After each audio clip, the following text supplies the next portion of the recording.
Thank you for listening to the BJJ Brick Podcast. We'll be bringing you Brazilian Jiu-Jitsu and good times. We hope to flatten your Jiu-Jitsu learning curve, help you get the most out of your grappling ability, and meet your goals both on and off the mat. Welcome back to the BJJ Break Podcast. This is episode 220. My name is Byron. I'm here with my buddy Gary. Gary, how you doing, my friend? I am doing great. How about you, Byron? Doing really good. This is the first episode of 2018. We're hitting the year hard this time, my friend. This time. Yeah, we haven't hit the year hard for the last 2 years, so we're going to go and try to strangle it this year. Start the year off by jumbling my words on the podcast, but we do have a really fun episode. Jess Munter is on the show this week. She is an adaptive athlete.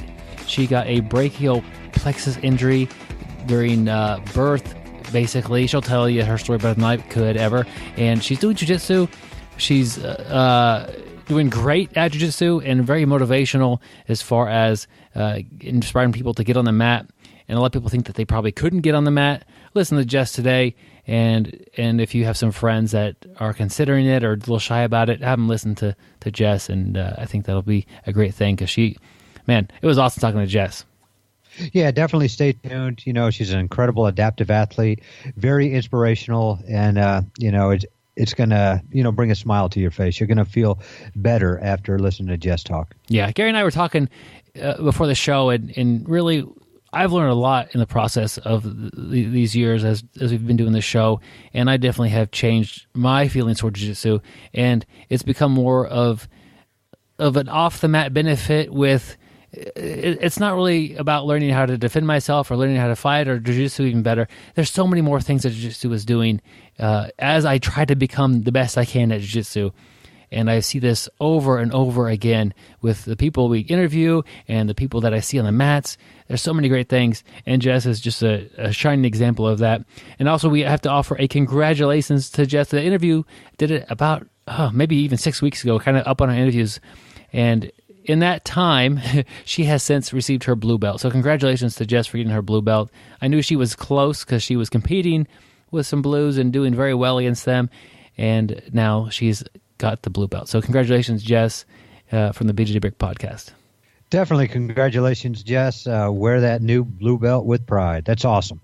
Yep. And we have some other news. We got to bring it up here. I know Gary's not one to talk real highly of himself, and it's kind of an odd situation, but Gary received his brown belt a couple of weeks ago, since we've been recording, I guess, maybe we missed a week, from me, and I've talked to a lot of my teammates about Gary, and a lot of Gary's guys, and it's been, I think as I've explained this more and more, I've gotten a little bit better at it, because ultimately I look at Gary and he just destroys me on the mat. Like, he can say no, but like if he turns it up, I'm in a ton of trouble. I'm a black belt. I've been a black belt for, I don't know, about 3 years or so.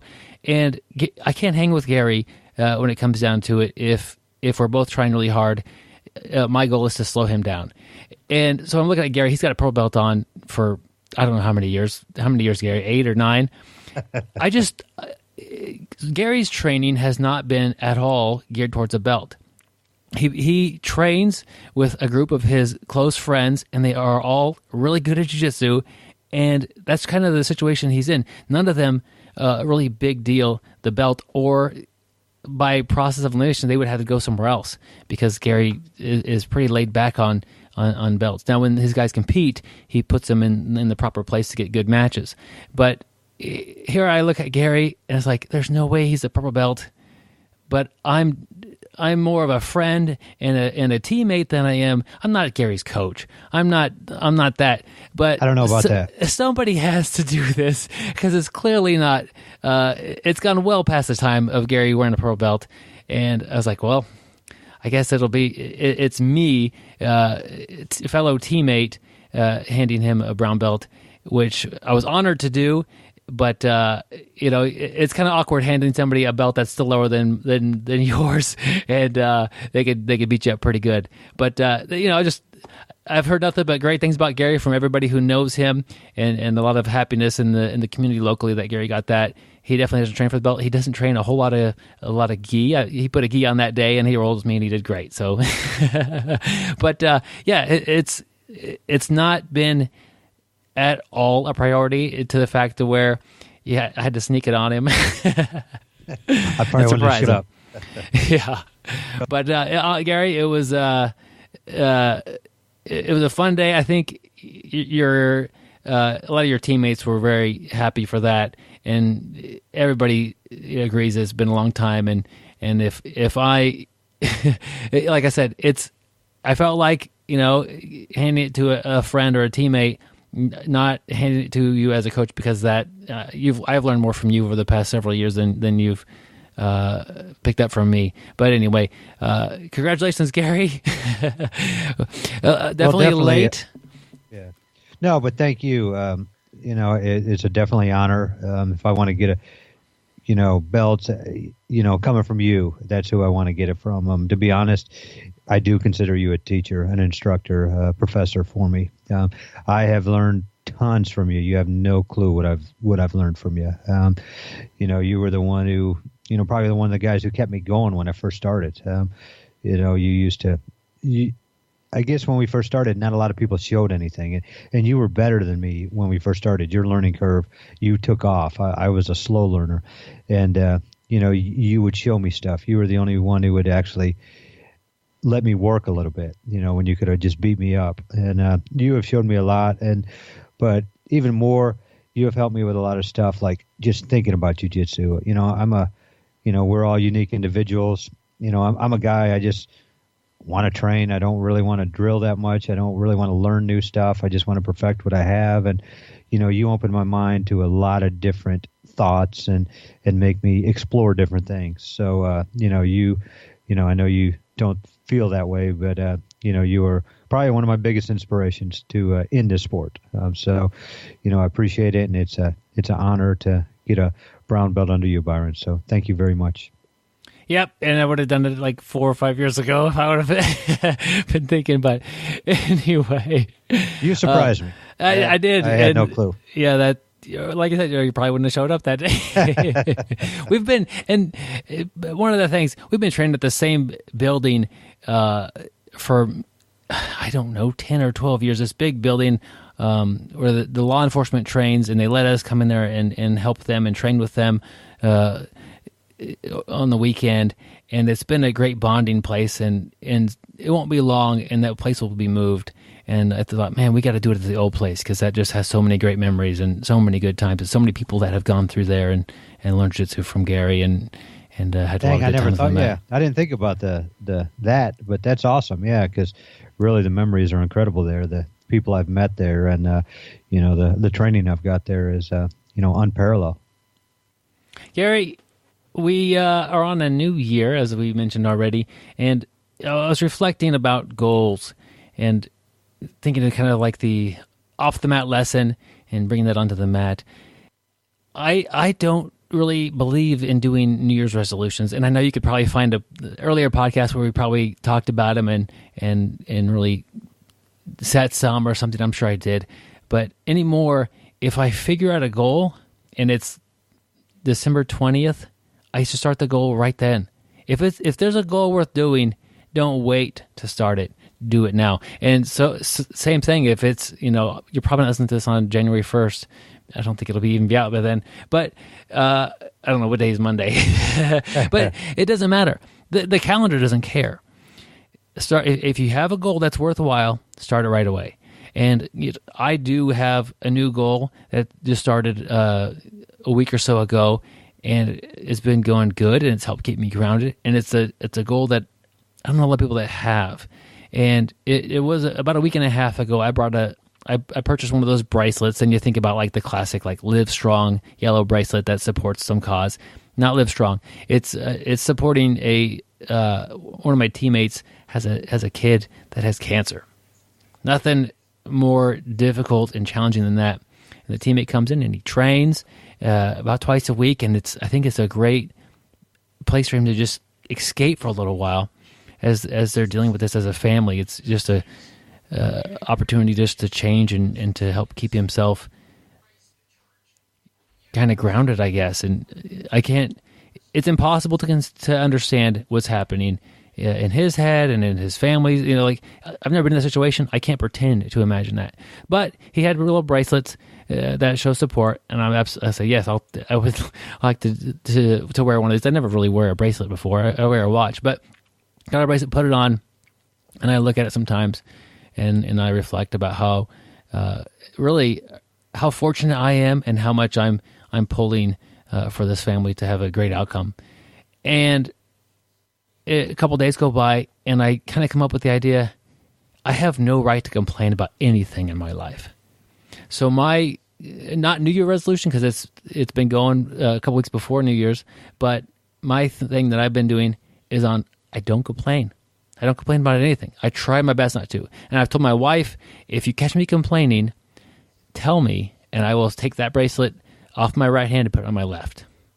And that act, it really calls attention to myself. Here I am complaining about something that's that stupid, because I have nothing to complain about. Really, I don't. Compared to, it could be much.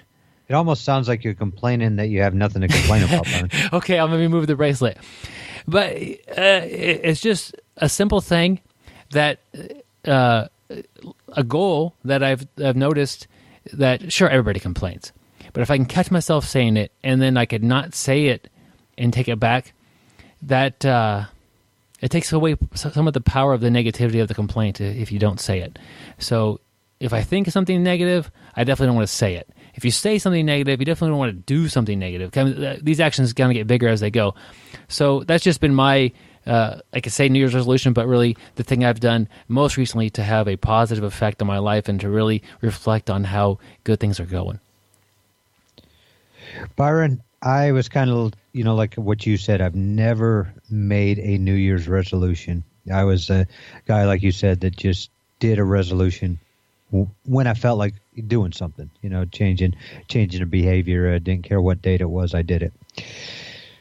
3 years ago, I made a New Year's resolution. I've never made one before, but I actually started it, I think it was December 10th or 11th.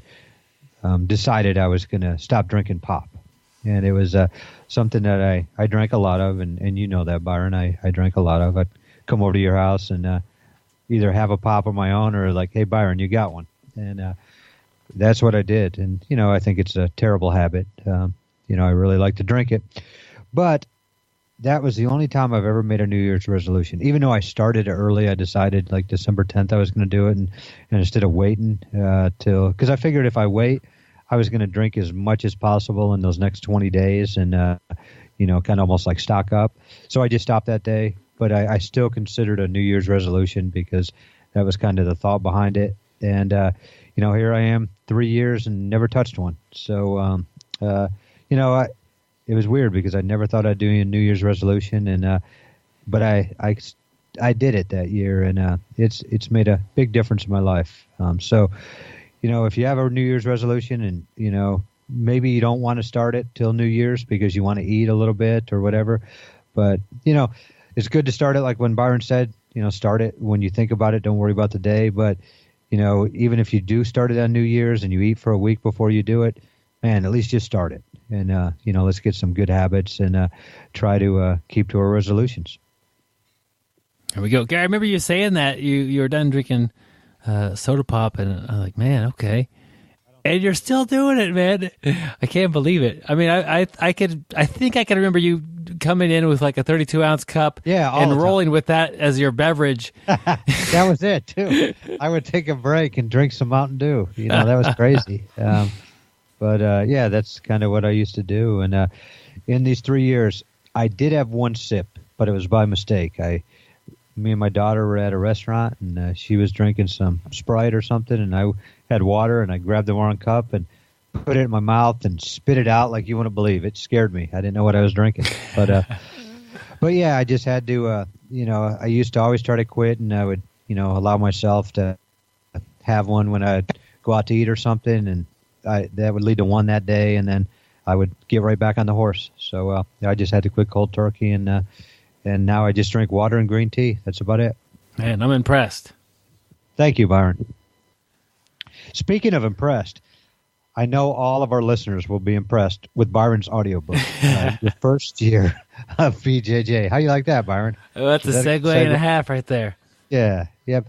Basically, Byron's audiobook, your first year in BJJ, it's only $11.99, and it is 2.5 hours of content. It's basically like this podcast with Byron walking you through the first year, what you're going to see your first year, how to, progress, better better that first year, how to get the most out of your first year in jiu-jitsu, which in turn will hopefully make you stay in the sport and make you keep going. It's one of my favorite things is kind of like what Byron was talking about a little bit earlier, the benefits of jiu-jitsu, and a lot of people just think of the self-defense aspects, the rolling aspects, arm bars, the chokes, the leg locks, the heel hooks, but in all reality, a lot of great stuff. You're going to lose weight.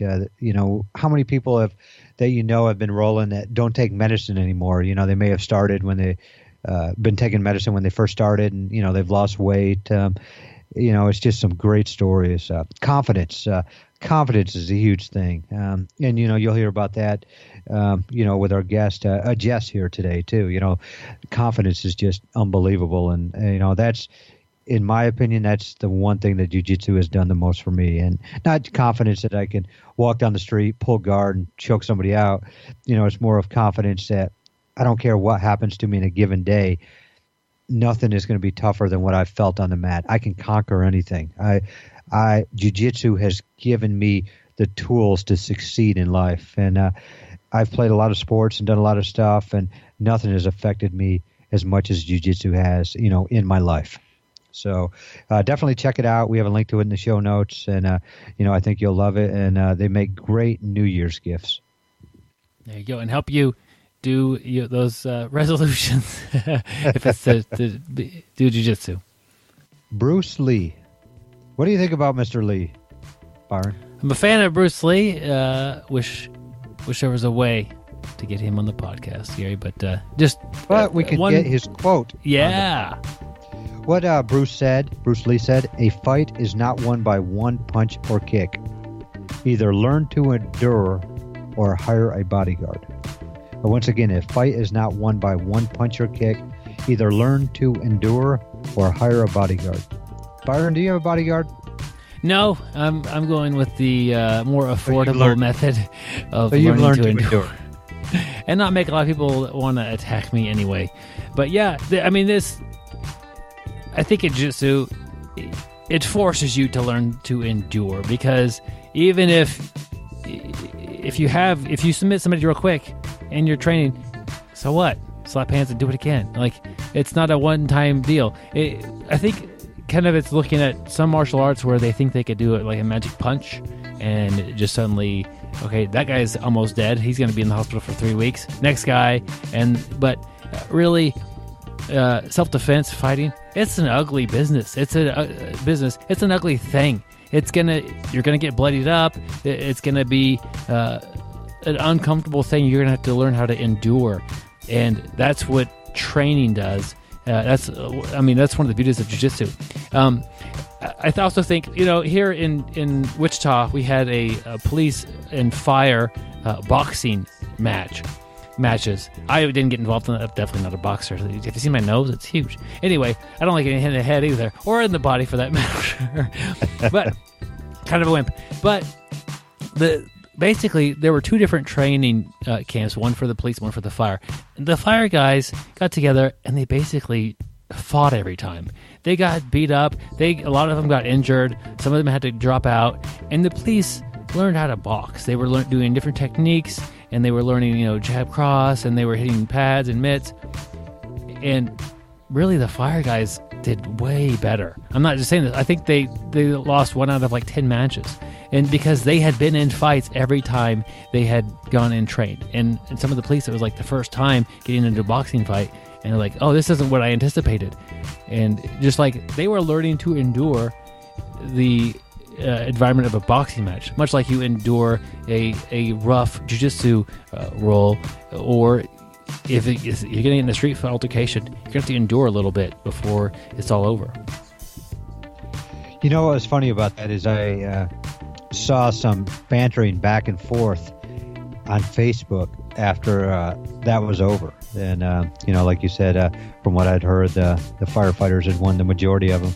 But I did hear one police officer say the firefighters won not because of, because of the training. Like you said, they did endure better training.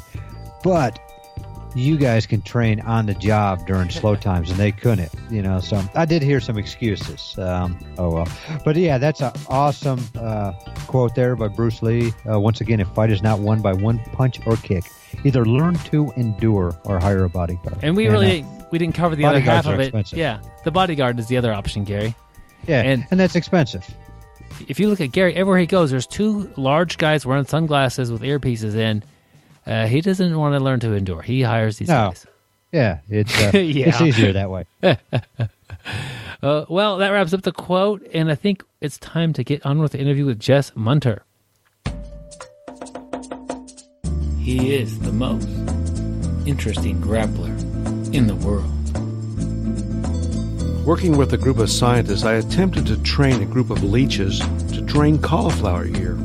This project ultimately failed because all things I trained end up giving cauliflower ear, not taking it away.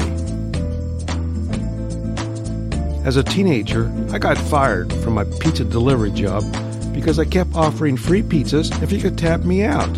Nobody ever tapped me out, but I got many complaints about not following IBJJF rules. I had to get congressional approval before entering a tournament. I don't always listen to podcasts, but when I do, I prefer the BJJ Brick podcast. Stay sweaty, my friends.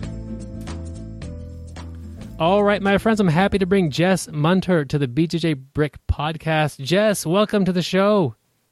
Hi, thank you so much for having me. Yeah, thanks for jumping on here with me. I'm really excited.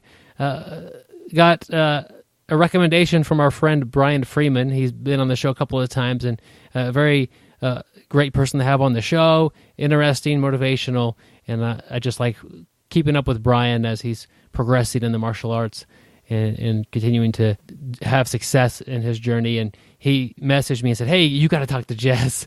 And we've been messaging it back and forth a few times, and here we are, Jess. Could you just do me a little favor and just, because I really don't know you that well either, kind of introduce yourself to me and maybe the audience as well? Yeah, of course. So my name is Jessica Munter. I go by Jess. I am 20 years old, going to college. I work 2 jobs. I train every second I can. And I have a brachial plexus injury to my left arm. Could you maybe dumb that down a little bit for me, Jess, as far as what that actually means for your arm and what's going on there? Yeah, no problem. Okay, sorry, I always forget That's that. Okay.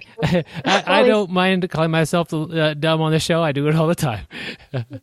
So the brachial plexus injury is basically nerve damage. So you have 4 nerves that run from your head to your shoulder on both sides. Those are called the brachial nerves. They run under your collarbone. And so when I was born, the doctor kind of pulled my head too far to the wrong side and snapped those nerves. And so they haven't been able to heal. I've had surgeries, nerve transplants to kind of build that connection back up. So it grows a little bit. Still, I have very, very, very limited motion and range in this. It doesn't grow very, very well. So it's smaller. It's stuck at a couple of weird, funky angles, like in my elbow and my wrist. So arm bars are pretty gnarly. And it's kind of hard to explain without me actually showing you what my arm looks like. But so my elbow, with thanks to physical therapy throughout my whole life, it's stuck at kind of like 140 degree angle. So it can't extend 140 degrees without it breaking. And then there's 0 muscle strength in my wrist, so it kind of just flops back. That's actually pretty good for wrist locks because, you can't wrist lock it if it doesn't have any muscle or bone structure into it, right? Yeah. Okay. So this happened at birth. It was during the actual birthing process. Like you, as a fetus, you were fine, and as you were born, the doctor kind of pulled on you the wrong way and damaged your nerves. Is that what I'm hearing? Yeah, that's correct. Wow. Okay. Obviously, since day one, you've had this, and now you're doing jiu-jitsu. Is that correct? Yep, that's right. How long have you been training? I have been training 2.5 years now. Did you try other sports or physical activities before you got on the mats and tried jiu-jitsu? Yeah. In early high school, I tried out softball because, my family's very active, and I thought maybe that's something I could do. That turned out that went not so well.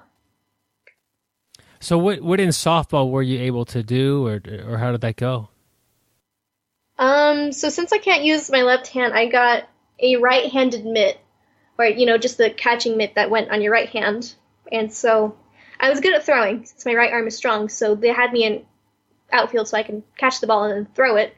The only problem is my transition from catching the ball in my mitt, taking my hand out of the mitt, picking up the ball and throwing it back. That took too long. So, that wasn't very good. Hitting was kind of hard. I had to learn how to maneuver my bat one-handed.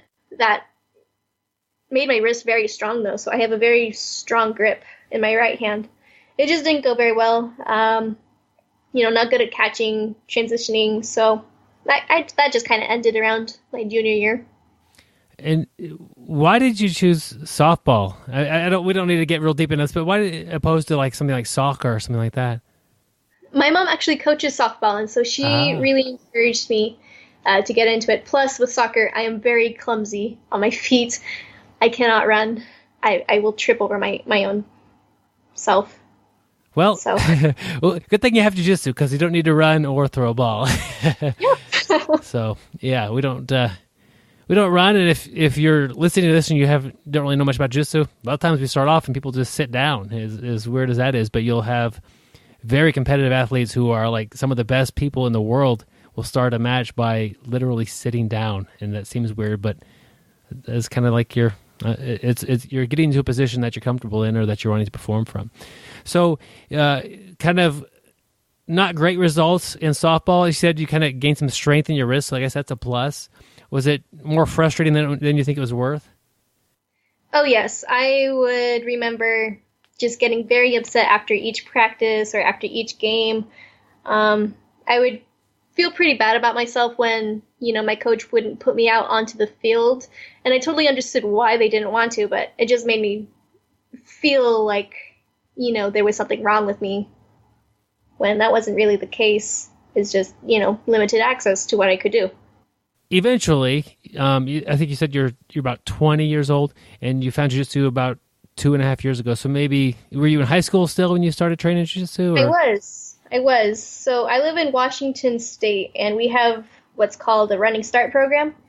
And so I actually started college when I was still a senior, and that's when I found jiu-jitsu. Okay. And how did you stumble upon jiu-jitsu?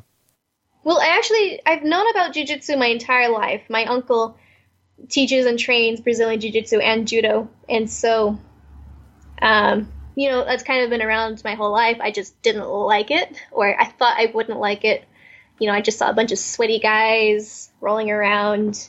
My uncle tried to get us involved in it. When I say us, my sister and my cousins, he tried to get us all to train.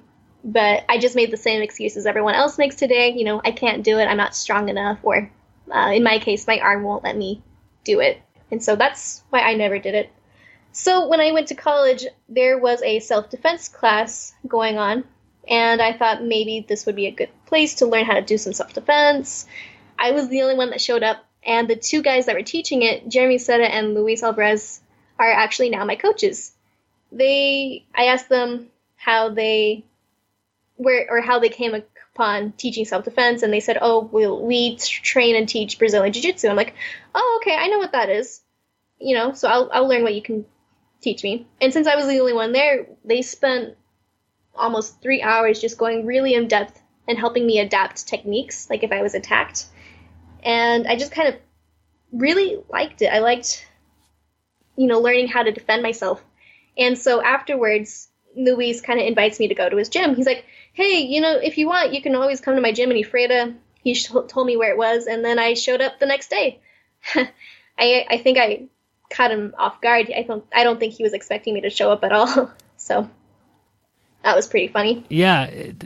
Looking back, does this surprise you about yourself, or is it something that you could kind of see yourself doing?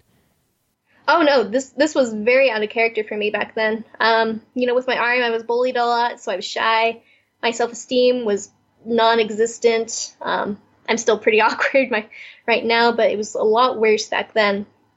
And so I don't really know why I did it, but I'm very glad that I did. Yeah, well, that's good. So am I. It's maybe, and I obviously wasn't there, but the relationship that was developed in that self-defense class, it was like you saw the environment that the type of a class it was going to be, and just thought that would be something for you as far as the type of class that they were going to run, the type of sport or martial art this is, and you thought, hey, I should look into this a little bit further. Yeah. So 2.5 years. Take me back to like the first month or so. All right, so the first month, I didn't have a gi. I was just rolling in old t-shirts and some yoga pants that I bought. I remember going in or wearing my sliding shorts from softball once because, I didn't have any spats. I was very unfit. Gosh, I was very intimidated. I was the only girl in there. Except for one girl, her name's Gisela. She's on our team, but she's away for university. So she really helped me out the first month. She kind of introduced me to everyone. She rolled with me when I was uncomfortable to roll with the guys. She basically showed me around, so I'm very grateful that she was there. But afterwards, this was around the holidays. So when my family all got together, I told my uncle that I was starting to get into jiu-jitsu, and he got very excited.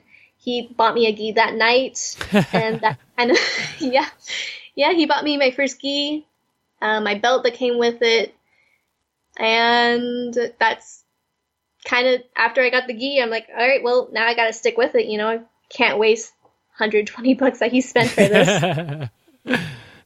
That's funny. And your uncle wanted you to try martial arts or jiu-jitsu earlier on, and maybe that was similar to your mom wanting you to do softball, as in you felt like as a family member thinking you could do something, and maybe you didn't think you could do that. But when you met the strangers and they were positive and encouraging, it came from an outside source, and maybe that had a little bit different weight to it as far as these people don't really know me, they don't really care about me, but they're telling me that I can do it. Does that make sense, or am I just seeing something? Yeah, no, that's really hitting home. That's exactly what happened. So, and that's unfortunate because the people who are, closest to us want what's best for us, but sometimes it does take a stranger or somebody who, may not see you tomorrow, and I'm going to tell you this advice, even though I'm not going to see you tomorrow, and I will tell you this, I'm going to share with you this little bit about what jiu-jitsu is, and take it or leave it.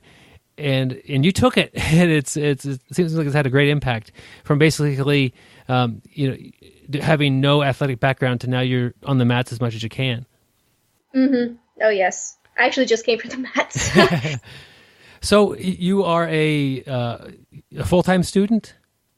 Yes. And you just say you have 2 jobs? Yep, I'm working 2 jobs. So how much time nowadays do you get to train? I'm very thankful that my coaches came together to actually teach a PE class on our campus. It's basically just a fundamentals class, but I actually signed up for it. And so that way I get to ensure that I train at least twice a week when I can. And then I asked my bosses, if possible, to have Tuesdays and Thursday nights off, because that's when most classes are for my gym. And so I actually have tonight off, and that's where I will be tonight.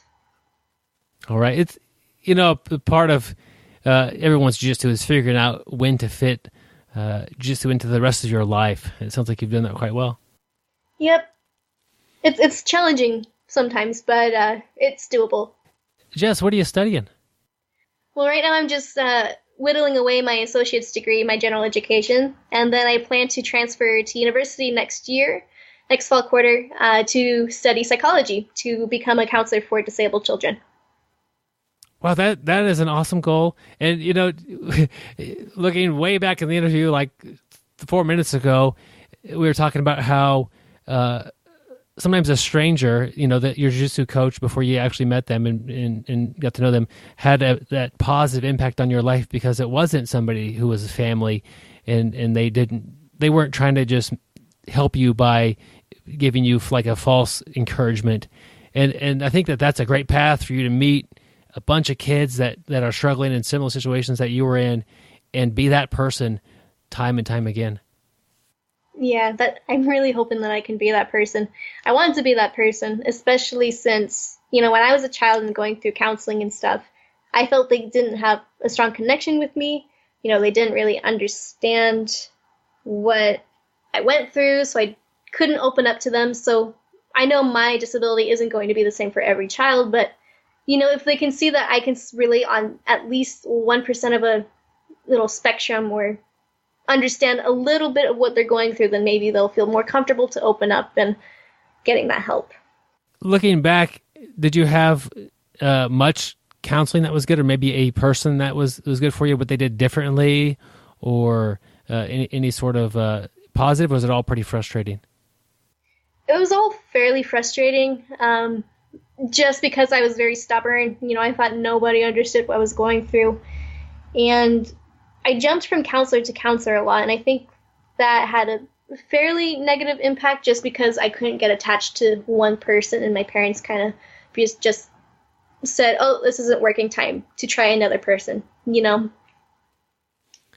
Jess, by the time you get through school and all your training, you could be the counselor with mats in the room instead of a comfortable chair, and they could you could teach them that physical confidence goes so far emotionally as well.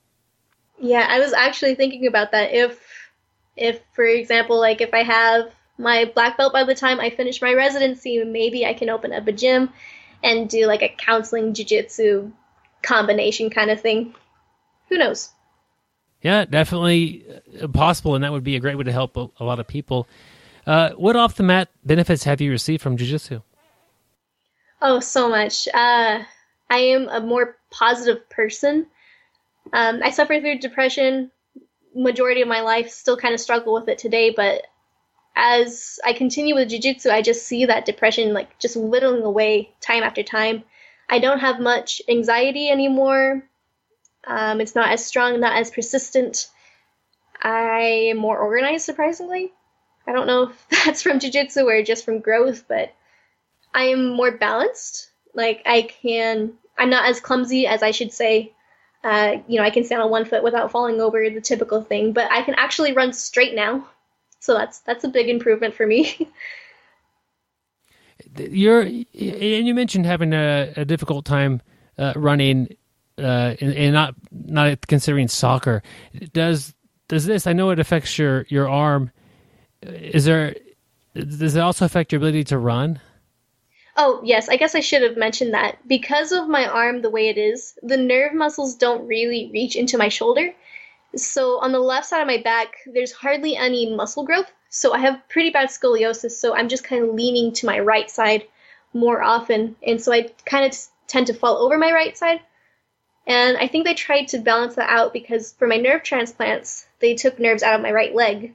And so sometimes there's little spasms, like connection just doesn't go through all the way to my right leg. It's all trip a lot. Okay, that makes a little bit more sense. I didn't know that the soccer troubles were actually related. I thought you just were explaining that you weren't a good runner. So that makes more sense that way. I want to get to jiu-jitsu here. Tell me about maybe some of your favorite techniques or what you like to do on the mat. Well, I love working with my legs because my legs are super strong right now. So my favorite position to be in is in guard. I have a fairly strong guard game, I believe. A lot of people have a hard time passing my guard, and there's just a lot of fun things that I like to do from there. Triangles are my favorite submission. And I'm starting to really fall in love with arm bars especially. I learned this pretty cool one from the back take that I'm kind of obsessed with right now. I try to get that in every time I can. Are you playing like a closed guard? Yes. Closed guard, open guard. My closed guard's better, obviously, but I like to play both. Okay. And do you prefer, like setting up your triangles, are you using a collar grip or a sleeve grip, or how are you doing that? I'm using more of a collar grip. Like I said earlier, my grips in my right hand are very strong. And so I like to get a cross collar, pull it in, and then my left arm, I can lift it up somewhat. And so usually with an opponent that doesn't know me, I will plop down my arm on top of their head so they think that I'm going to be doing something. So they're distracted with that while I slide my knee out to set up a triangle. Nice. The distraction is a nice thing to use. Make them think one thing and do something else. Mm-hmm. Yeah, I also like to pretend that my left hand is making a grip. I will, if I can do this, it's kind of tricky to put this in like a with a limited time frame, but I will feed the sleeve over to my left hand from my right hand. Yeah. And I'll just kind of tuck it and roll it around my fingers so it looks like it's gripping, but it's not, and just kind of hold that to my side while I use my right hand to get something else. That way, my opponent is distracted by trying to break that grip, but it's not really a grip at all. I like to play little tricks like that. Yeah. So have you competed much? Yeah. I'm kind of obsessed with competing, really. My latest tournament was actually in California with the SJJIF Para Jiu-Jitsu Championship. And I'm staring at a picture right now of you at that tournament. How did it go? For the people that I can't see that. As you can see from my picture, it went very well. I won, and I got first place. That was very exciting for me. Any details about the match or anything to say about that? Was it pretty fun? Or? Oh yeah, my experience was totally fun. I guess this was the very first para competition that the SJJIF had, and so I was very excited when I found that out. So there weren't that many competitors for that division. As you can see, there was only one other girl I had to compete against for the female division. But when I first got there and after I weighed in, I was just looking at the other people warming up on the mats. And they were all guys. And they were all big guys, twice my size. And I thought, oh man, am I going to have to, compete against them? So that was a bit nerve-wracking. And I just had to, remind myself that it's like, oh wait, all my teammates are these size guys with, both working hands and stuff. But after we were about to line up, this girl comes up and says, yeah, I'm going to compete you. I beat myself up because I can't remember her name, and she is such a sweetheart. And I want to reach out to her and, become friends, but I can't remember her name. But so she's a blue belt. And when I saw that, I, again, got very intimidated, got very nervous, very anxious. I'm like, oh my gosh, she is going to beat me. She's going to beat me up real good. And then, she started talking. She's really friendly. And then I told myself, like, oh, this is just going to be another friendly match, like we have at the gym. And so I kind of went in with that mentality. This is just another roll. And then, she got the takedown. She did a really good job keeping me down. And she was leading on points. And somehow I was able to take her back. And I just kind of held on, and I saw the clock. There's only a minute left. And so I'm trying to, get something into this. And so I go for a collar choke. And I get the choke, but I fall to my side. And I'm like, oh my gosh, this is not going to work. I'm going to lose the choke. And so we're both on her side. She's kind of struggling to get out. I'm gripping it with my right hand. And so that's when I kind of remembered this really silly and sloppy choke I like to do in the gym. I have the collar, we're on our side, and I just tuck my left leg around her head and I kick out. And I got the choke that way. And that's how I won. I think we could all, anybody who's competed has walked around the mats like, who am I going to get, and looking around and getting nervous, especially early on in the competition career. That's a super common thing to do. I remember doing that a lot. And from my experience, you can't look at somebody and decide that that's going to be the person, because it never is. It's always somebody that you wouldn't expect, or they're sitting in the corner with headphones on and you didn't see them. so I think that's something that many people do is they look around and try to guess who they're going to have to match with. And just like you, I did the same thing. I look around and see these big guys like, man, that guy looks mean, and look at him warming up. It looks like an animal. And sure enough, that's, maybe, but sometimes it wasn't, sometimes it wasn't. But that's a real common thing, I think. And then, you get matched up with a blue belt. You're and the beauty of that is you guys are there to test yourselves. You don't want something that's going to be an easy thing. And so maybe at the time you would have had to, push the easy button. I'll take an easier match, please. But you tested yourself and you really stood up to that test very well, and you had a great experience. You were down by points. She was really good. She was really taking it to you, and you took an opportunity that was presented to you, and you got the choke. So that's a lot of little lessons there in one tournament. Ah, man, it was such an experience. And just as you were saying, with this is the place to test yourself, I was very excited just because of that reason. In all the tournaments I compete against girls who are, have all 4 functioning limbs and are fully able to, do every single jiu-jitsu move that they can possibly learn without having to adapt it to a certain limitation, if you know what I mean. So I got very excited to be able to test my limit against another girl who had the same or a very similar disability to what I had. And so I think that was what I was most excited for when I signed up for this tournament. So you've competed before this?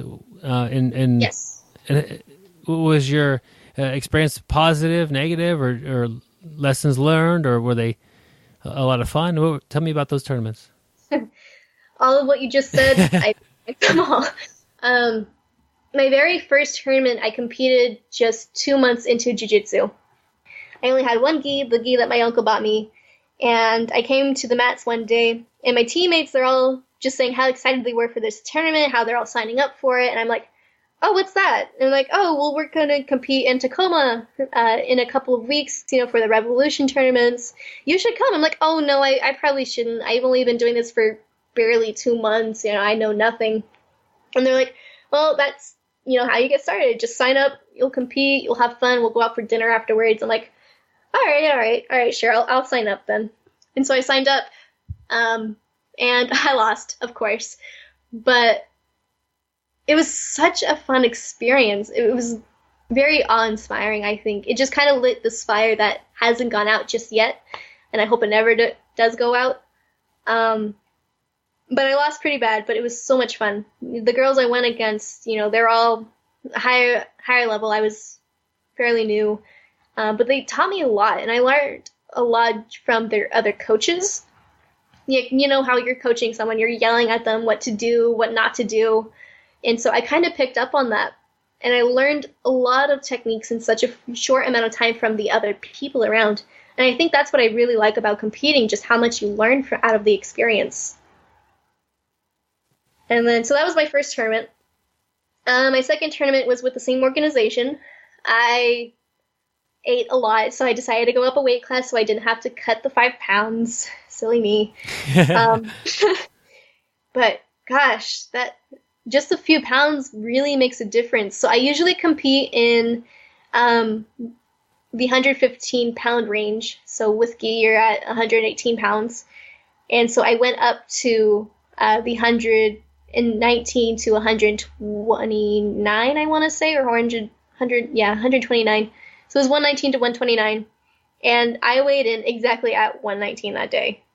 And it's like, really? I could have just lost a pound earlier this day.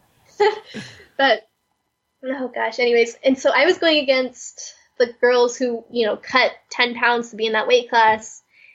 And so they were very, very big, and I was very, very intimidated. I won the first match, actually, in that category. So that was very encouraging. However, I lost the next one pretty bad to an armbar that kind of put me out for a while. It kind of torqued my elbow. It didn't hurt that much, but you can just feel when something's not really right in your tendons, And so had to sit out a little bit, let that heal.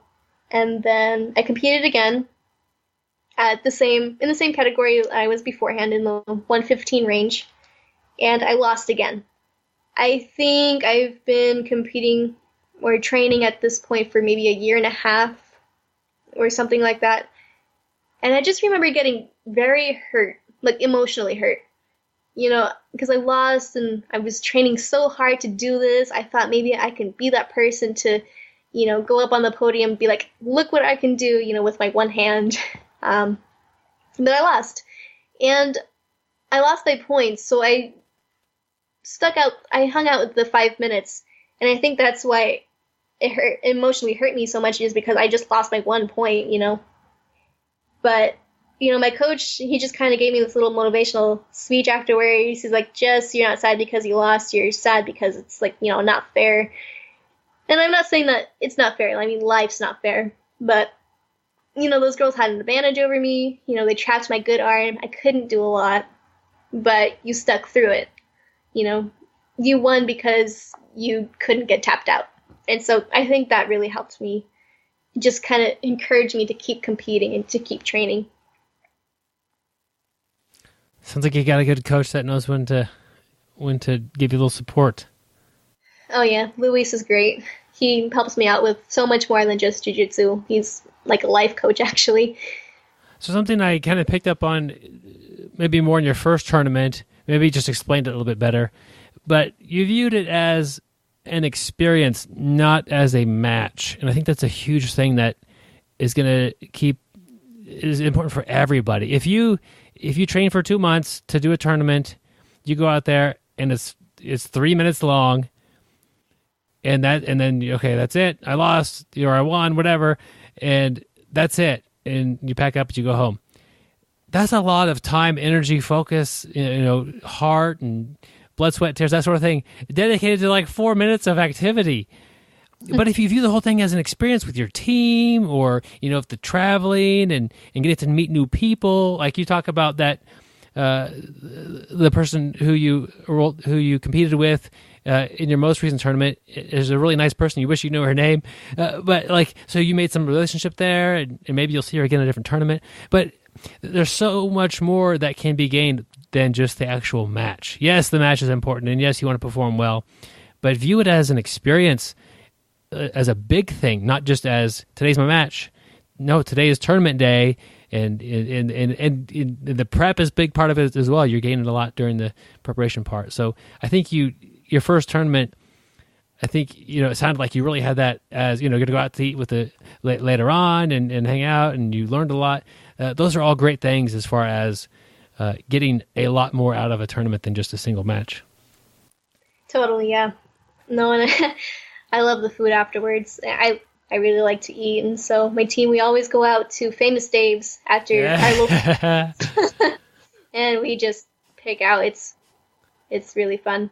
Yeah, that sounds like a good little tradition there.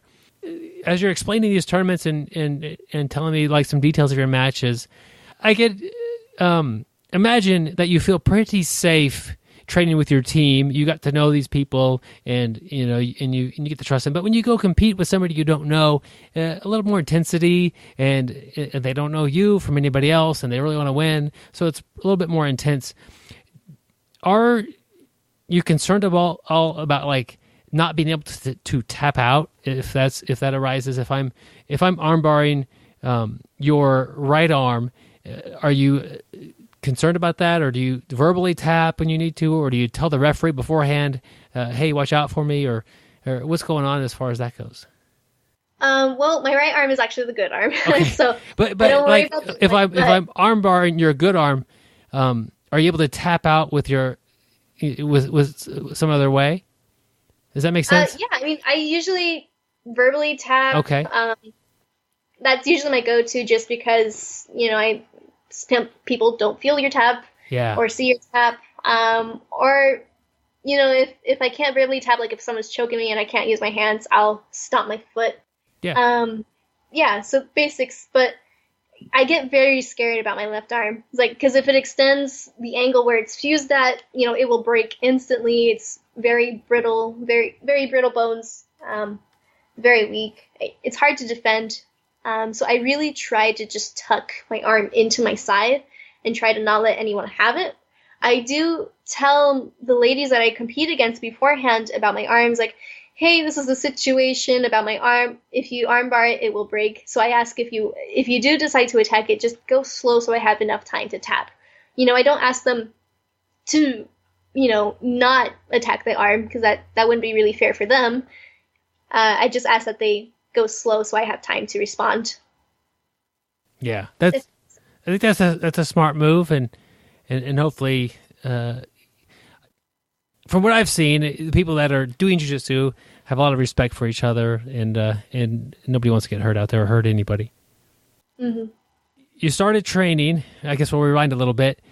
You had another girl to train with for a while, and eventually you had to start training with the guys. Is that correct? Yeah, her name's Gisela. She's such a sweetheart. We haven't seen her on the mats a while. I mean, that's just because she went off to university, so she's like 3-4 hours away from us. But yeah, so she was fairly new when I started training, so I just felt more comfortable rolling with her. And then when she went away for university, I was just stuck with the guys. I still am the only girl on the mats. A couple other girls have peeked in and out, but none of them really stayed, if that makes sense. But I think that just really helps me get comfortable with strangers, especially with guys, since that's who I can only roll with right now. But those guys are like my brothers.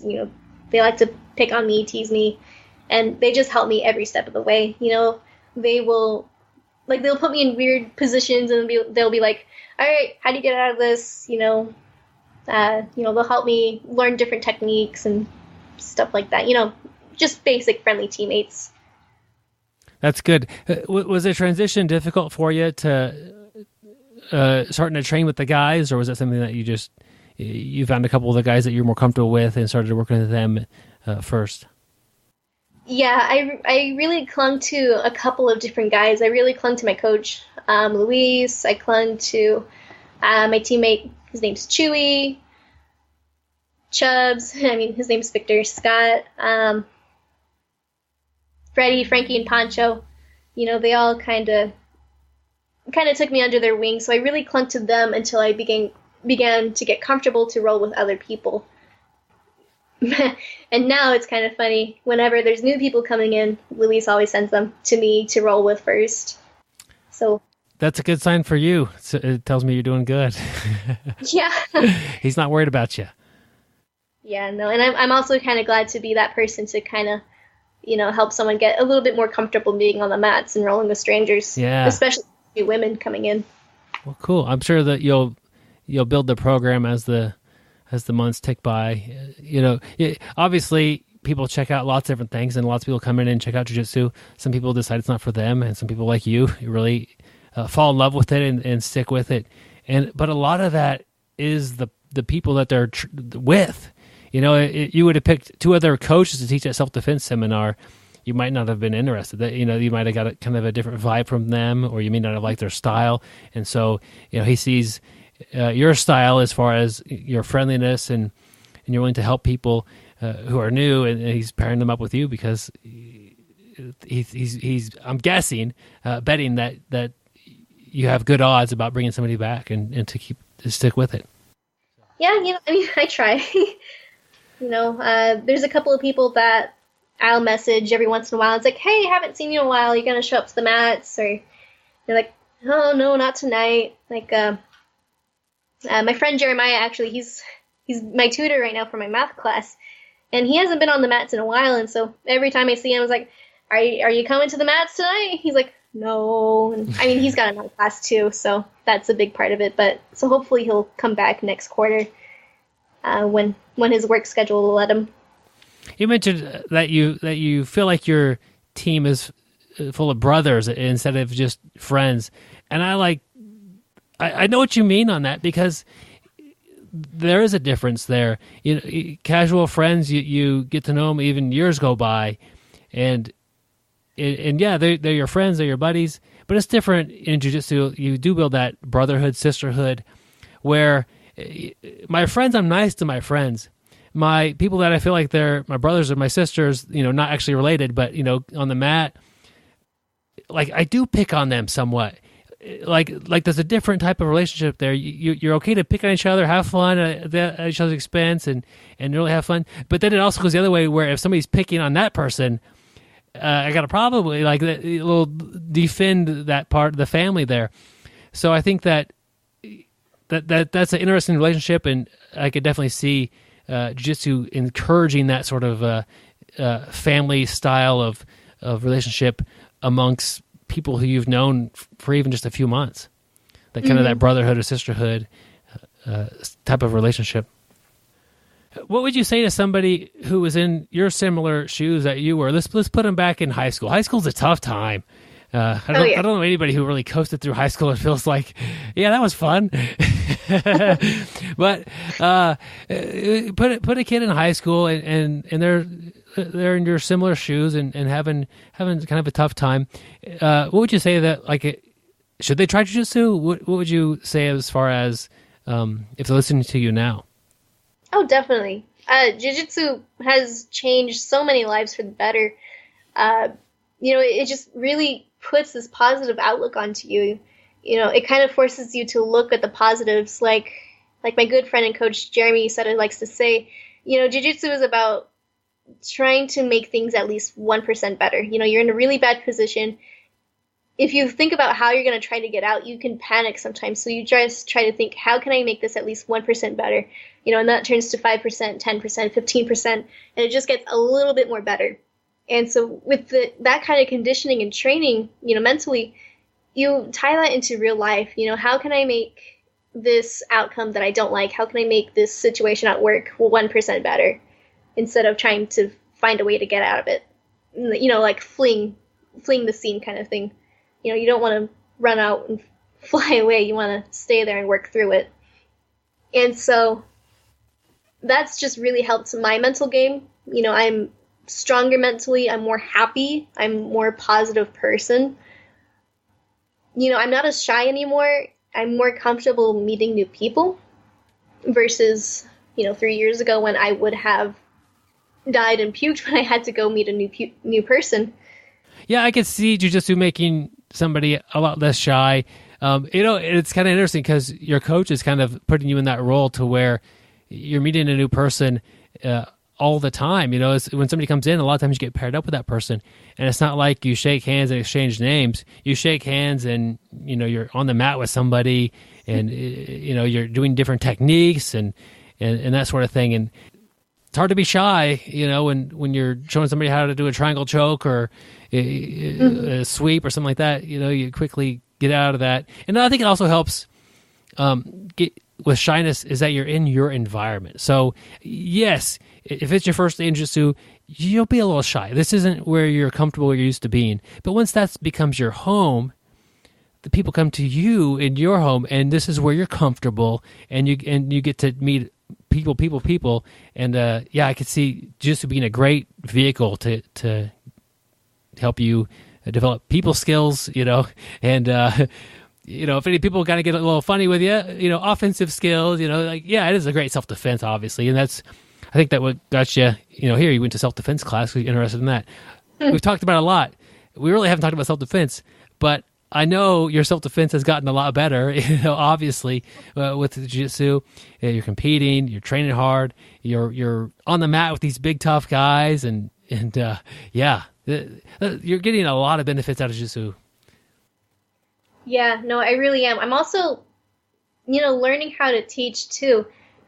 Like how I said earlier, my coaches that came together, they teach at different academies, different affiliations. Jeremy's under Checkmat and Luis is through Gracie Baja. But they come together to teach a fundamentals jiu-jitsu class on Big Bend.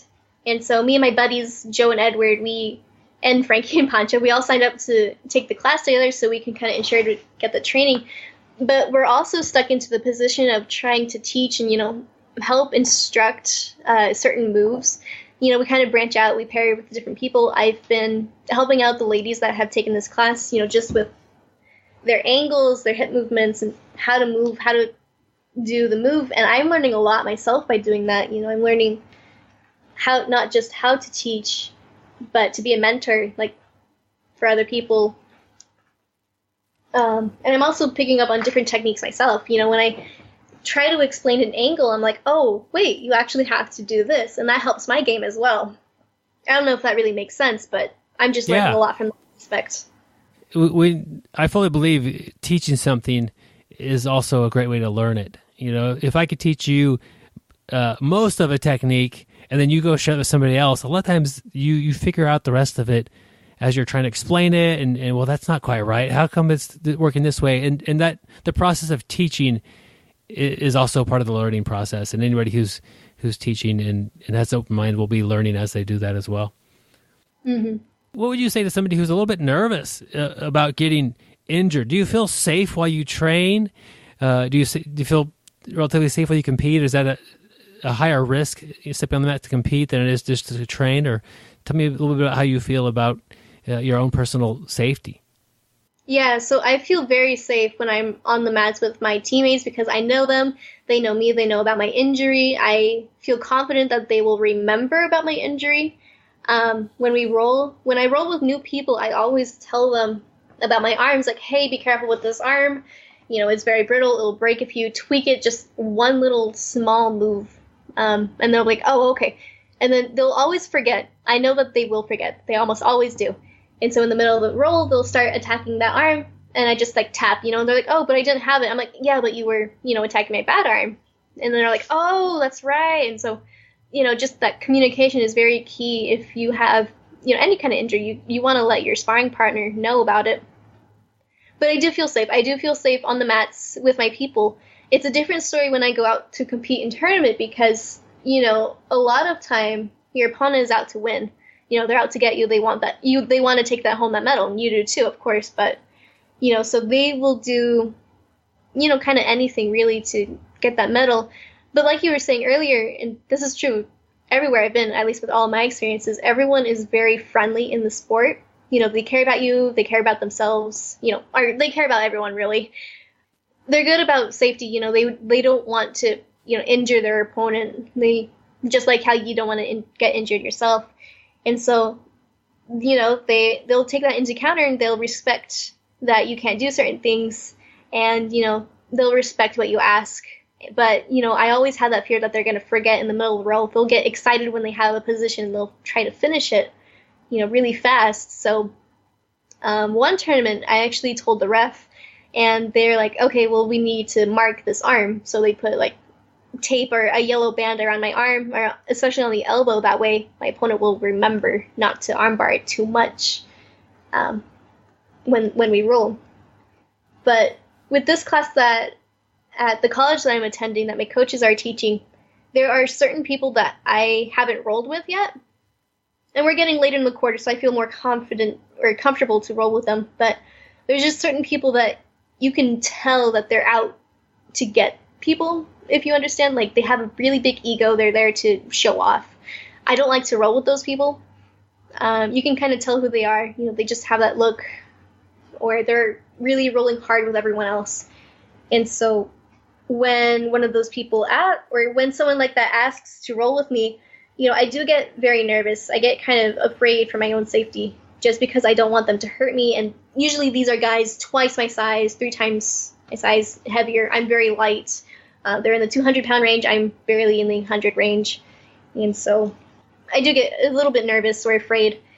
And my coaches and my teammates, they actually see that and they recognize it. At first, I'm like, yeah, okay, let's roll. And then I didn't really realize that there was a safety issue there. And so that's when my teammates really stepped up and were like, actually, no, you're going to roll with me, bro. Or just roll with someone else instead. And I didn't really pick up on that until recently when I started thinking more about it. But yeah, there's just certain times when I do fear for my own safety, but not often. And so I guess if someone is asking me like about that, like, oh, well, I don't feel safe, then I would just simply tell them, then don't roll with them. If you don't feel safe rolling with someone, then you have every right to say, no, you don't want to roll with them. And then that's when I'll kind of like say, oh, just roll with me. We'll go light, we'll go your own speed and pace and stuff like that. Yeah, I think you said a lot there, but if you don't want to roll with somebody, it could be anybody. You could be the big 250-pound guy. If you don't want to roll with somebody, just tell them no. I mean, nobody has to roll with anybody else. And definitely, if you are not comfortable rolling with somebody, no thank you. Or I would even go as far as, I just saw you roll the last round.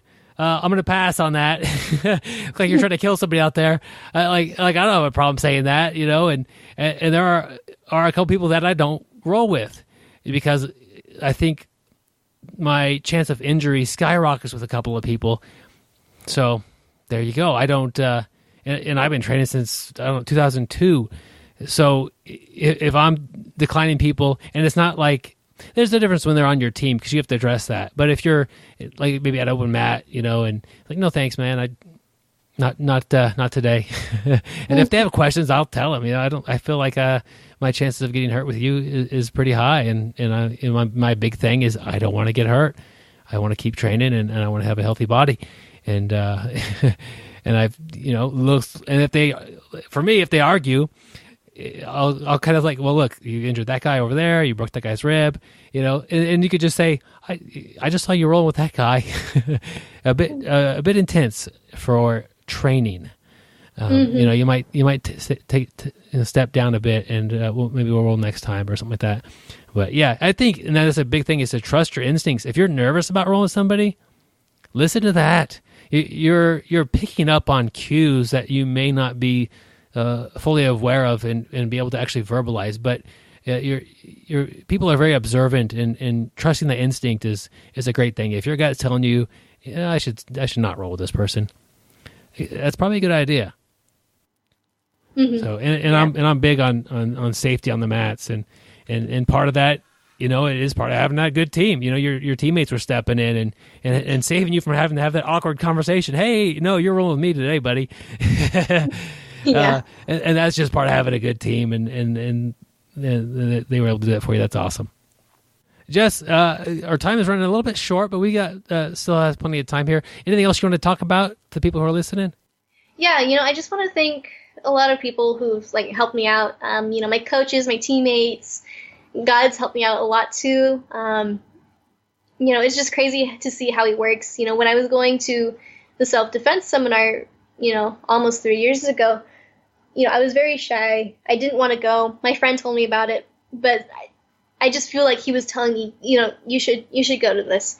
And so I went, and I was the only person there, and I got the great experience, that got me into jiu-jitsu. But the people who he sent me with, with Jeremy and Luis, they're Christian men, they're devoted to God, and it's amazing to see how he just puts those people in your life, So they've helped me with jiu-jitsu, with life, and, just with my journey with God. And so I have to thank God, because he's put all these things into perspective and put these things into my life. And I really think that he's got a good plan for me through jiu-jitsu. And then, of course, I just want to thank my teammates. Breakpoint, I am an ambassador for Breakpoint. And so they kind of helped me out with the deals. They gave me the discount offer, the big tournament that I was competing in. So my team, 2 years ago, my coach, Luis, and his brother, Victor, they created the Positive Change Scholarship. And so my team does a lot of community work to fund the scholarship for the college I'm going to. This year, I think we're trying to get the scholarship funds to be $2,000 for next year's student. And so we do a lot. We do barbecues, we go out into the community. We just do a lot of things together as a team for the scholarship. We're promoting positive change. That's the scholarship name. So we usually pick someone who is trying to change their lives for better. That's all what jiu-jitsu is about. And so we're trying to put that into real life. And so we're actually going to be teaching kids classes here soon. And so we're going to be teaching kids classes, and all the funds that comes from those kids classes, they're not going to go back into the gym. They're going to go for this scholarship. And so I think that's just a really wonderful thing that's going on. And I just wanted people to know about that. So thanks, Luis, for putting that together. Jess, it sounds like I always say that jiu-jitsu helps you on and off the mat, but your team is helping everybody on and off the mat, and that's awesome. Everything's about teamwork, I look back at the day you did the self-defense class, and this may be more of a message about for the coaches and instructors out there. 2 guys were given a self-defense seminar, and 1 person showed up. and they gave an awesome self-defense seminar. You know what? How much would you have faulted them if they said, you know what, it looks like it's canceled. We didn't even get 10 people to be here today. Like you would, okay, I'm going home. But they showed up. One person was interested, and they gave it, 110%. And now look at you. Like, so grateful they did that. But that just speaks to their character. If you're a coach and you have one person show up to class today, have an awesome class. If you're teaching a seminar to somebody or you have one new, make it count. It has ripple effects on people down the road. And looking at you, Jess, you're doing great. Thank you very much. Where could people follow you on social media? My Instagram is public. It's kind of a funky name. It's just Jess Munter. Kind of like the old TV show, The Munsters. Yeah. So my last name is Munter. I just kind of put an S in there. Jess Munter. That's my Instagram. Or you can, friend me on Facebook, Jess Munter. I've got my podium picture up as my profile picture. And, that's how you can find me. I'm looking here on your Instagram account, and you got a lot of fun pictures, but it looks like you had one with Kyotera. How was meeting him and going to his seminar? Yeah, no, that was actually really cool. I'm grateful that he took the time to come out to the desert of Washington. If you don't know, Eastern Washington is literally a desert. But he was here for 2 days. He did the first seminar at Quincy BJJ, and then the second day he was at Big Bend, the college I go to. It was really fun. He has a lot of solid techniques, and he really helped me figure out some moves that I can do with, one hand. It's kind of funny. The first seminar, he was walking around, after showing a technique, and he kind of stumbles upon me. He's like, "You're doing it wrong." And it's like, oh, well, I can't use that hand, so I'm really not doing it wrong. But I don't think he realized that until afterwards. But that was pretty funny. Yeah, kind of put his foot in his mouth on that one. No, I'm actually doing it the best I can. Thank you. But I think that's so. Everyone's jiu-jitsu journey is different, and clearly yours is unique to you. I think it's important for these adaptive athletes that are doing jiu-jitsu to have great coaches, because although they may not fully understand the technique and how to convert it or to how to adapt it to being great to you, they can help with that. And getting exposure to guys like Kaio, if anybody could see jiu-jitsu a little differently and really, hey, try this. How would this work for you? And just kind of plant a seed in your head.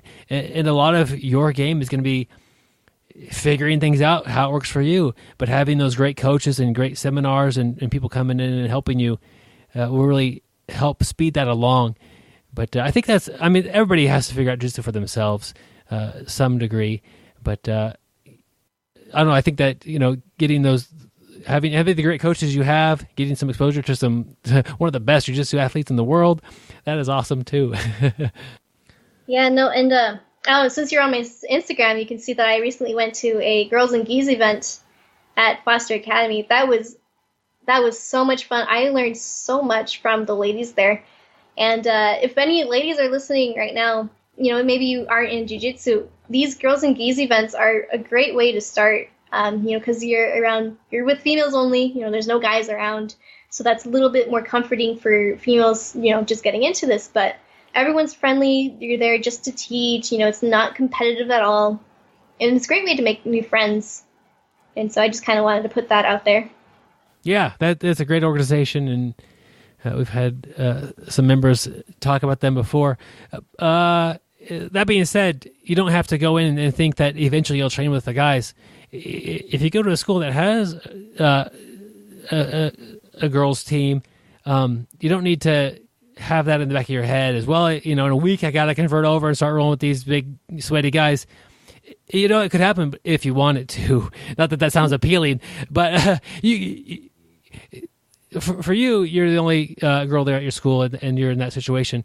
But you definitely will help any girl that steps in the door likely to stick with jiu-jitsu way more than if you weren't there.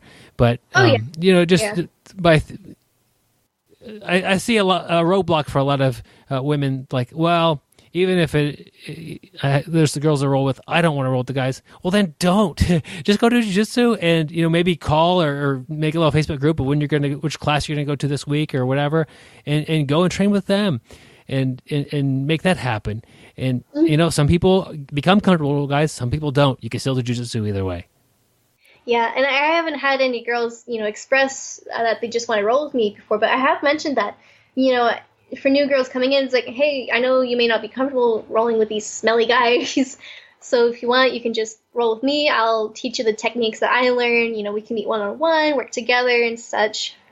So, I kind of always mention that to the ladies I meet, especially when I'm trying to encourage someone new to come into the gym.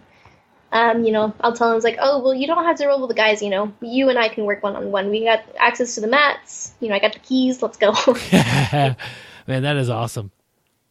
Jess, with your team there in everything, it sounds like you get a lot of great support. Do you have any sponsors, or are you looking for maybe a sponsor to help you out?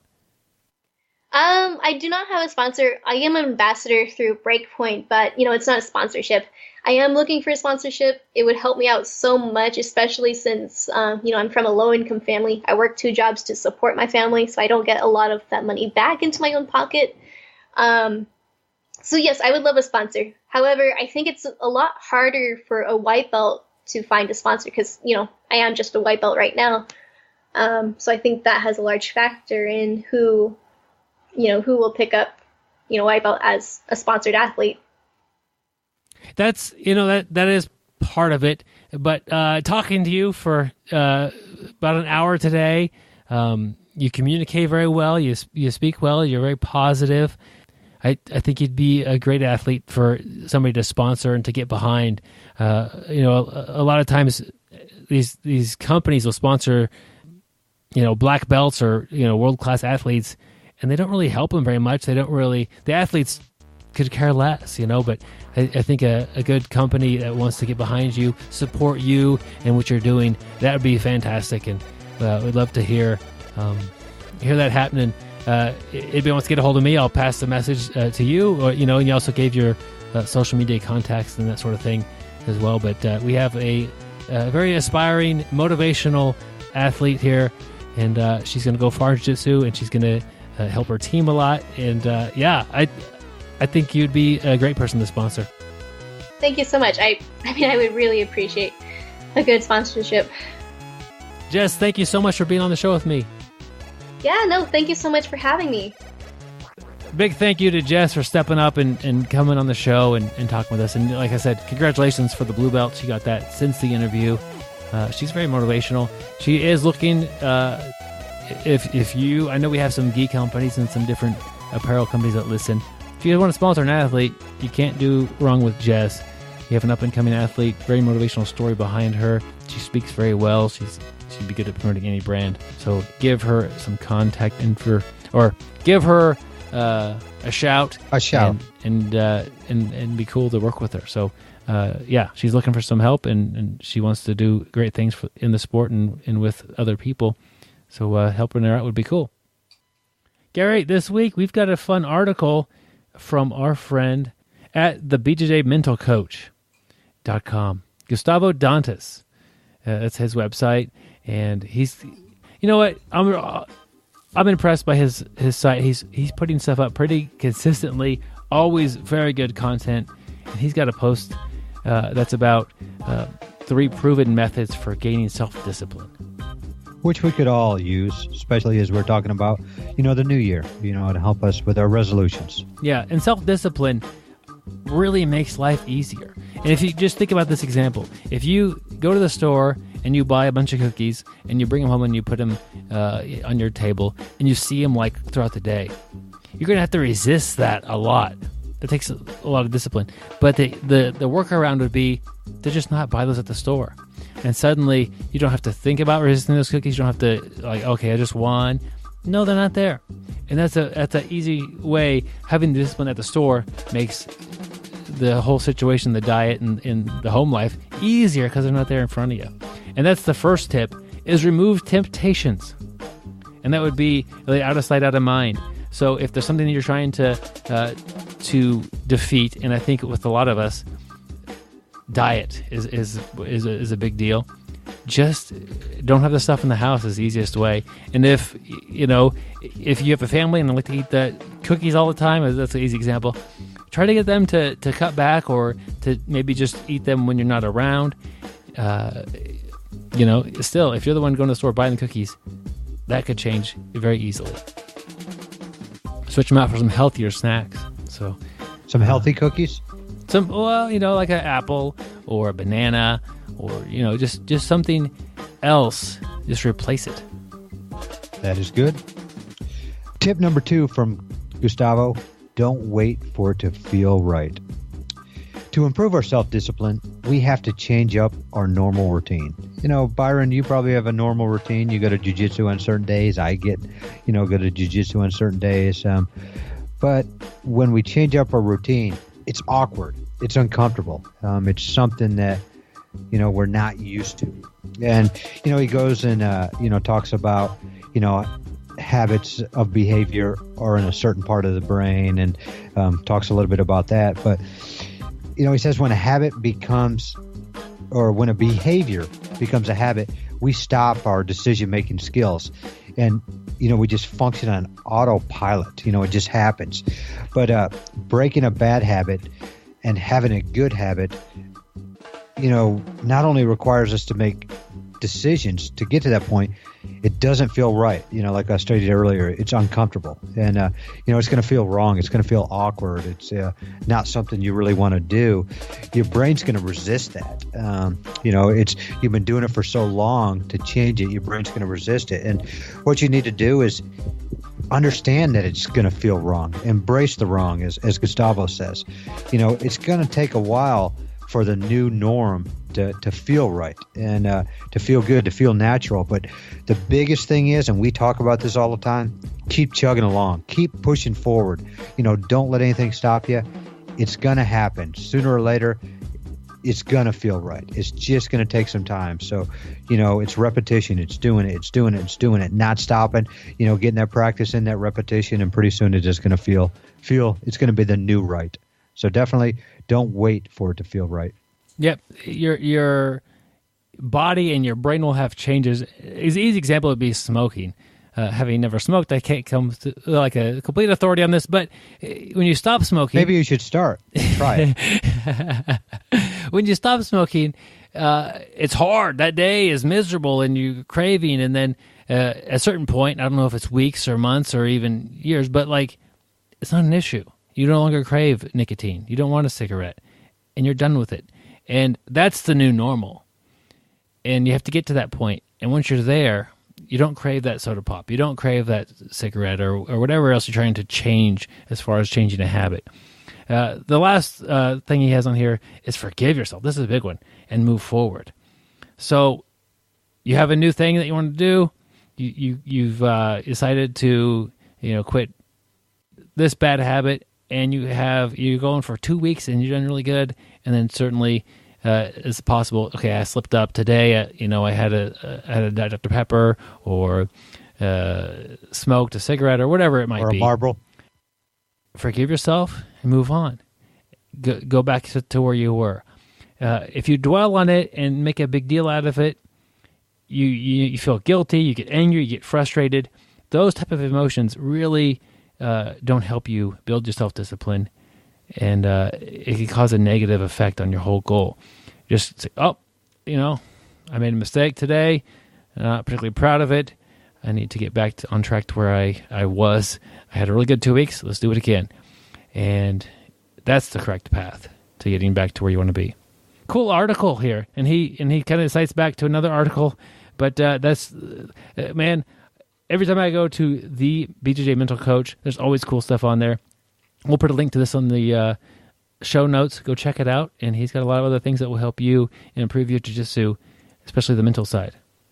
Yeah, and also check our previous guests, because we did have Gustavo on previously. So, check out that episode also. Gary, want to thank our newest Patreon subscriber, Ramus Nolhage, I believe. I'm sure I'm saying that wrong, but that's the best I could do. I'm not the best at names. And Ramus is from Sweden, I believe. Just sent out the gi patch yesterday, so hopefully you've got that by now, if not very soon. Ramus, thank you so much. What Ramus has done is said, hey, I like this podcast. It really means a lot to me. I want to help these guys do what they're doing and help them invest more into the show. And he has signed up. He's going to give us $1 every episode. So you go to patreon.com. There's a link to it in the show notes, a little video explaining it. And every episode that comes out at the end of the month, he's, 4 weeks go by, $4, and it goes to us. And it really helps this show become what it is now and grow. Yeah, definitely. Our Patreon supporters, we couldn't be where we are right now without them. We're at episode 220. We've had some setbacks along the way. We've talked about it before, being hacked, and there's no way, we would have been back on, as quick as we were. It takes money to fix that stuff. And, without the support of our Patreon supporters, we would have never been there. And so thank each and every one of you. We really appreciate it. And it's, it's so awesome that we've got people helping us out. Yeah, and when you sign up and support us, we'll send you out a 5-inch BJJ Brick gi patch and a couple stickers as a token of our thanks. And also, you're eligible to get in our BJJ Brick private group. Just the easiest way is to send me an email at bjbrick@gmail.com, or just add me as a friend on Facebook and say that you're the newest member of Patreon. My name is Byron Jabara. There's only one of me that I know of, and I'll add you to the group. Isn't it funny how when you're trying to find somebody, that, like, say Byron Jabbar or somebody else you met through jiu-jitsu, and you just plug the name in, and you're looking at all the people with the same names, but then you see a picture of somebody in a gi. Yeah. And you're like, okay, that's the guy. The one. That's it right there. Yeah, it's easy to find us jiu-jitsu people, just based off the profile pictures. Yep. Even though mine has nothing to do with it, and it doesn't work for me. It doesn't. Right now, I don't have one of Jitsu either, but it changes from time to time. I change them all the time. So, and I guess I need to get my game back and change it. Yeah. But, we're talking about social media. We are on social media, and we definitely have a lot of fun there. Facebook is our biggest page that we have. Find BJJ Brick on Facebook, like the page, and it's a fun way to keep up with us. Also, our YouTube is ever growing. We are putting little clips from the show on there. We're putting videos, reviews of products are always popping up and helping you guys decide what's right for you. And a lot of fun on YouTube. Also have a Twitter and, basically most social media that you're going to have. What's the Instagram? We can be found on Instagram as well. So there we go, Gary. There's some social media stuff. We also have an app. If you like, we have an app. If you like some bonus content, find our app in the App Store, BJJ Brick, and download it and look for our bonus content that is found nowhere else but there. Speaking of the bonus content, do we have the bonus round coming up, Byron? Yes, we do. I'm excited. I'm not. Speaking of the bonus round, next week, Kit Dale. Definitely an incredible grappler, funny guy. You definitely don't want to miss it. Make sure you tune in to episode 221 with Kit Dale. Yep. It's, like Gary said, it's funny, or he's funny. He's got a lot going on, and he has some interesting ideas about jiu-jitsu and learning jiu-jitsu that I learned a lot talking to Kit Dale, and I think you will too, just listening to the conversation. Gary, so 2 years ago, we had a Coach of the Year. We got like 1 million essays in, and they were very... they were stories, and it was a real big deal. We really had a million? Not quite 1 million. We had several dozen, and we just had a lot of heart-touching stories, and we had a lot of really great stuff. And December came around and was like, let's do it again.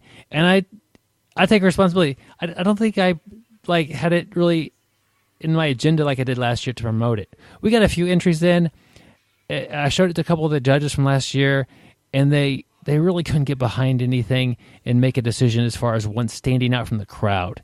And definitely some good coaches there, but the consensus was that this year we're probably going to hold off and not do a Coach of the Year, unfortunately. Thanks for the people that did submit them. definitely some people that have been put on our radar as far as potential people to get on the show. But, the overall thought is that we had several coaches nominated last year that had better, I guess, essays. And this year we wanted somebody to stand out from the crowd. And although we got some cool highlights of people, nobody really stood out from anybody and had a story that was really like touching, or they just stood out from the rest of them. So we're going to hold off this year on that. But thanks for those that did send in essays. Your coach is now on our radar more than before. And we're always looking to get new people on the show. So basically you're saying the hour I spent writing that paragraph to you, about you, as my coach, it did not work. I didn't win. Yeah. Gary, I don't think you've ever written a paragraph at all for the Jiu-Jitsu Wise. So I'll call you on that bluff. Gary's an audio guy. Yeah, maybe that'll be my New Year's resolution. There you go. Write one paragraph about Jiu-Jitsu, and we'll put it on the blog. Yeah. There we go. I got to learn to write first. But that wrapped up. We had nothing but fun left on the show, my friend. Oh, so you're saying we haven't had fun earlier? No, we've had a lot of fun. Well played, Gary. Stop complaining, Byron. Okay, I've been looking forward to this all week. Last time we tried a little Family Feud segment, and we did it all wrong. I was throwing a question at Gary and having him try to pick all the different answers out. And that's basically really hard to do because you could think of one good answer and then maybe a second one. And then it's like, I don't know. So the proper way to play the Family Feud here, and we're going to try this and see how you guys think if it was worth it, is to play the Fast Money segment where I'll ask the question, you throw out your best answer and move on to the next question. And we do this in like a minute. Yeah, I thought it's 20 seconds, Byron. 20 seconds. Or 25 if I go second. Okay, you'll go a second. So you don't even watch the show. I'm not the fastest reader either, so that'll give you time to think. Put 2.5 days on the clock. Are you ready, Gary, for Fast Money? I'm ready, Steve. And there's no money involved, so we got this going on. Okay. Here we go. Name an occupation a bad driver should avoid. Uber, taxi. Name something specific people make reservations for. Dinner. Name something that a woman never forgets about her fiancé's marriage proposal. Where it happened. Name something that burglars check to see if a family is out of town. If the shades are pulled down. Name something people do to corn. Butter. Okay. Now, because I'm not taking notes, and that went very fast. But I'm impressed, Gary. I don't think I did good on I think you did burglary decent. Name an occupation, a bad driver. I believe you said taxi driver. Taxi driver. That was the third answer for 21 points. The top one was truck driver, followed by bus driver. Name something people make reservations for. You say dinner? Dinner. Number one answer, Gary. Congratulations for 35 points. Oh, thank you. Name something about the fiancé's proposal. I believe you said location. Yes, is that right? Happened. The place? That was the second answer. Number one answer would have been the way he asked her. Oh, I was going to say the ring. So the size of the ring is the third answer. And I hope you're all playing along at home, too. Name something that a burglar checks to see if family's out of town. This is kind of a self-defense thing. Keep your house from getting broken into. You said something about the shades. Yeah, pulling the shades down. I got nervous. I'm looking at it here. That's not on there. I'm going to go with lights off, which is similar category for 21 points. That's the second one. The biggest answer is the males piling up. Okay. Name something people do to corn. And this one, when I read that, I'm like, this is funny because it's kind of an odd question to ask somebody. You know, the first thing that popped in my head is probably not good to say on the show. But then I was like, because I didn't put it in the tailpipe. Yeah, put it in the tailpipe. But I was, then I was like, butter. That could actually make it easier in the tailpipe too. You did great answers, Gary. I am impressed. And I'm totaling up your tally here. You got 118. So man, that's better than most people get. But you want to know why I did better than most people? Because of the confidence I've gained from jiu-jitsu. I'm comfortable in uncomfortable places, which is being on the Fast Money round. That's true. Butter was actually the worst answer. So that's the only bad answer you gave was butter. How did butter? What else do you do? What do you do to corn? You eat it? Pop it. Okay. Boil it. Who boils corn? Oh, boil. Okay, eat it. Cook. But you put butter on it. I was thinking of corn on the cob. I butter it. Yeah, pop is the number one answer for 41 points. But your answer of butter gave you 4 points. Okay. You still had 118 points. So your other answers were that strong that butter still came away that good. I actually thought that was a good one. It is decent. I think so too. Because you could butter popcorn too. Was there anything about putting it in the tailpipe? It's not that type of an episode of Family Feud, Gary. Okay. But that would be on Family Rude. Man, that's one of Gary's favorite jiu-jitsu moves is corn cob in the tailpipe. Can't really describe it over the podcast. Don't really want to either. No wonder nobody trains with me. That's true. Make it tough sometimes. Except for Byron. Let us know what you think of the Family Feud segment. If you played along or had a good time, maybe we'll continue. You thought it was kind of awkward and not jiu-jitsu related, which it probably was. But, this is a changeable thing that we could do. But we want to know what you think. We'll be happy to Definitely let us know. I had fun. I had fun. It was it's definitely better than me trying to make something up real quick. So I'm looking forward to the time when you give a terrible answer. It'll happen. Yeah, that'll be the best one yet. So we'll probably do it again for a week or so and see if we get any traction from the audience. Yeah, but even if I do give a terrible answer, I'll follow Gustavo's advice and keep moving forward. There you go. Fun episode this week. Stay sweaty, my friends. And don't forget to shower and butter your corn. Thank you for listening. I hope you find the time today to roll. After all, the best way to get better at Brazilian Jiu-Jitsu is to do Brazilian Jiu-Jitsu.